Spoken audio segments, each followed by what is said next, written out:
tired of more bad news on the international front? Well, so am I. But now the big cloud is lifted that really opens up a lot of opportunity for the international community in the peace and security field. This is the very good news that the United States and Russia have come to terms on the Strategic Arms Reduction Treaty, the New START Treaty. This is really important, not just because the two countries own 90% of the nuclear arsenal of the world, and this is a severe reduction that everyone's been waiting for, but the implications it's going to have at two levels. At one level is the bilateral level itself. This is really significant. This was a significant breakthrough that had to happen for Russia and the United States to begin cooperating along with other countries in the world on a number of critical issues. And I think we're going to find, for example, recent news that the two are starting to actually work together on cybersecurity issues. This is something that frankly was totally unthinkable even 6 months ago. And yet you can now read it in the newspapers. These kinds of developments are what we expect could really happen, and a lot of really positive developments can happen around the world on various problems. If these two now can get this behind them and move into a transformational relationship. Think back, it was 18 months ago when we talked about how U.S.-Russia relations were at the worst point since the height of the Cold War.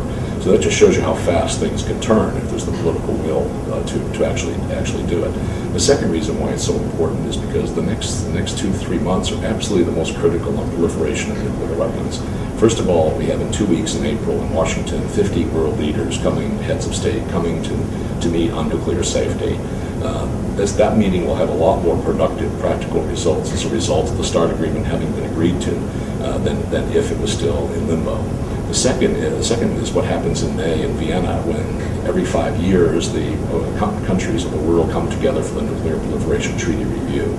This may sound bureaucratic and boring, and 5 years ago it was a disaster because absolutely nothing happened.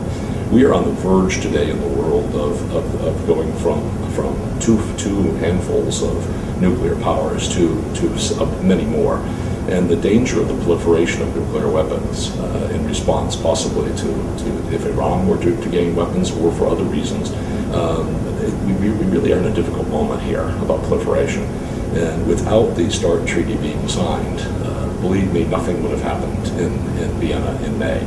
So now the international community has a real opportunity with the cloud lifting to move ahead. And it's an opportunity that's just too good to miss.